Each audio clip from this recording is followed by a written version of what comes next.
சாமியார் கோவிலுக்கு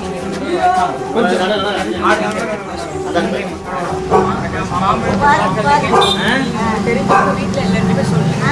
எல்லாம் சேர்ந்து சாமியார் மணிக்கு ஒரு வாய்ப்பு.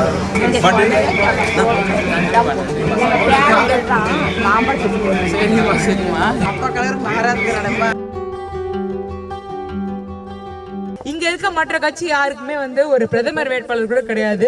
அவங்களுக்கு வாக்கு போட்டா அவங்க வந்து என்ன பண்ணுவாங்க, போயிட்டு வேணா வருவாங்க, வந்து ஏமாத்துவாங்க. நாங்க உங்களுக்கு இது தரேன், இந்த எலெக்ஷனுக்கு நான் உங்களுக்கு இவ்வளவு பண்றேன், காசு தரேன், உங்களுக்கு ஃப்ரீயா இது பண்ணி தரேன்னு சொல்லுவாங்க. நம்பாதீங்க. நீங்க அதுக்கப்புறம் 5 வருஷம் கழிச்சு தான் பாப்பீங்க அவங்களுக்கு. அதுக்கு நடுவில் அவங்க முகத்தே நிறைய பேருக்கு வந்து போன இதுக்கு முன்னாடி இருந்தவங்க முகம்லாம் உங்களுக்கு தெரியுமான்னு தெரியல.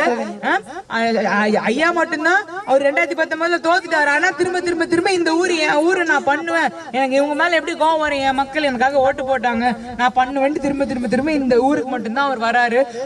அவருக்கு சொல்லுவார் என்கிட்ட, ஐயா மாதிரியாவது அவரு சொல்லுவார், நான் திண்டிவனத்துல பிறக்கலன்னா நான் வந்து தர்மபுரியில தான் பிறந்திருக்கணும், அந்த அளவுக்கு ஒரு பாசமான மக்கள் நீங்க எங்கேயும் பார்க்க முடியாதுன்னு சொல்லுவாரு.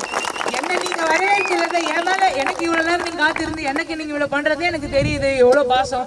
அவங்க சொல்றதெல்லாம் எனக்கு இப்பதான் புரியுது. நான் ஒரு ஊரா போறப்பதான் எனக்கு தெரியுது இன்னும் இப்படி இருக்காங்க அப்படின்னு. அதனால வந்து நானும் இங்க இருந்து போக மாட்டேன். எங்க அம்மாவை நான் தாராவாத்து கொடுத்துட்டேன், நீங்க தான் பாத்துக்கணும் எங்க அம்மாவை. உங்களை நம்பிதான் விட்டு போறேன். அவங்கள பாக்குறதுக்கு நான் இங்க திரும்ப திரும்ப வருவேன். அப்ப நான் வந்து அவங்க எல்லாருமே பாக்குறேன். அவங்கள வந்து ஒரு பெரிய வெற்றியோட நீங்க வந்து நான் டெல்லிக்கு அனுப்பணும். உங்க கையில தான் இருக்கு, அதெல்லாம் நீங்க வந்து எனக்கு செய்வீங்கன்னு தெரியும். பட் ஒரு பெரிய வெற்றியோட நீங்க டெல்லிக்கு அனுப்புங்க. அதுக்கப்புறம் இப்ப நாங்கெல்லாம் வந்து பேசிட்டு இருக்கோம்ல, இதுக்கப்புறமும் இங்க தான் இருப்பாங்க. அவங்க வீடு இங்க ராஜாபேட்டையில தான் இருக்கு. நீங்க நினைச்சா போய் பார்க்கலாம். உங்களுக்கு என்ன வேணுமோ அவங்ககிட்ட கேளுங்க. அவங்க ஒரு நல்ல வேட்பாளர். இந்த வாட்டி அவங்களுக்கு மந்திரி, அதாவது மத்திய அமைச்சர் ஆகிறதுக்கு கூட வாய்ப்பு இருக்கு. அதனால நல்லா மனசுல வச்சுக்கோங்க. நம்ம வந்து என்ன வேணுமோ நம்ம வாங்கிக்கலாம். இந்த மாவட்டத்துக்கு, இந்த மாவட்டத்தை முன்னேற்றது தான் நம்மளோட ஒரே நோக்கம். நம்ம அவங்க வச்சிருக்க திட்டம் எல்லாம் பாத்தீங்கன்னா அடுத்த தலைமுறைக்கான திட்டம். நம்ம பசங்க அவங்க பசங்க அடுத்த 4-5 தலைமுறைக்கான திட்டம். சும்மா இப்ப அப்படி எலெக்ஷனுக்காக சொல்றது கிடையாது. 30 வருஷத்துல நம்ம மாவட்டம் மாதிரி ஒரு மாவட்டம் தமிழ்நாட்டுல இல்ல, இந்த மாதிரி ஒரு டெவலப்டு மாவட்டம் இருக்காது, இந்த மாதிரி முன்னோடி மாவட்டம் இல்ல அப்படின்ற அளவுக்கு திட்டங்கள் வச்சிருக்காங்க. கண்டிப்பா பண்ணுவாங்க. அதுக்கு உங்களோட ஆதரவு தான் எங்களுக்கு வேணும். நீங்க கொடுப்பீங்கன்னு எங்களுக்கு தெரியும். அதனால வந்து நீங்க ஆதரவு கொடுங்க. அவங்கள வந்து டெல்லிக்கு அனுப்புங்க. கடைசியா ஒண்ணு கேக்குறேன், நமது சின்னம், நமது சின்னம், நமது சின்னம். நன்றி நன்றி. நேரம் ஆயிடுச்சு நினைக்கிறேன். இதுக்கு மேல நம்ம பைக்ல பேச முடியாது. ஆனா உங்க எல்லாரையும் பார்த்தது எனக்கு ரொம்ப சந்தோஷம்க்கா.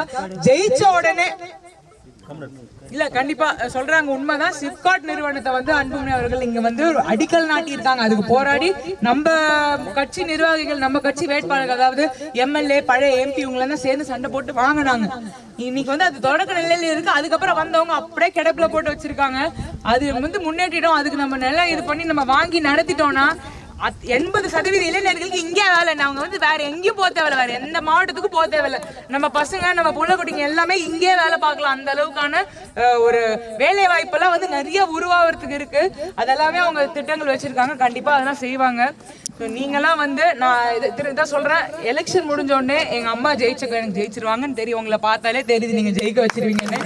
ஜெயிச்சதுக்கு அப்புறம் குடும்பத்தோட நாங்க எல்லாம் இங்க வரோம். நீங்களே எங்களுக்கு சாப்பாடு போட்டு எல்லாம் எங்களை வரையா இருக்கணும், புரியுதா? நான் எல்லாரும் வீட்டுக்கு வருவேன் கண்டிப்பா. என்னோட கணவர், என்னோட குழந்தைங்க எல்லாரையும் கூட்டிட்டு வரேன். என் அக்கா, தங்கச்சி, அப்பா, அம்மா, தாத்தா, பாட்டி எல்லாரோடையும் வருவேன்க்கா. ஞாபகம் வச்சுக்கோங்க, கண்டிப்பா வருவேன். நான் வந்து சொல்றேன், எல்லாருமே கூப்பிட்டு வரேன். சந்தோஷம், அவங்க எல்லாரையும் பார்த்து சந்தோஷம். ரொம்ப நேரம் காத்துட்டு இருக்கீங்க. எல்லாரும் போய் ரெஸ்ட் எடுங்க, போய் சாப்பிடுங்க. முதல்ல சாப்பிடலன்னா யாராவது போய் சாப்பிடுங்க. நன்றி நன்றி நன்றி.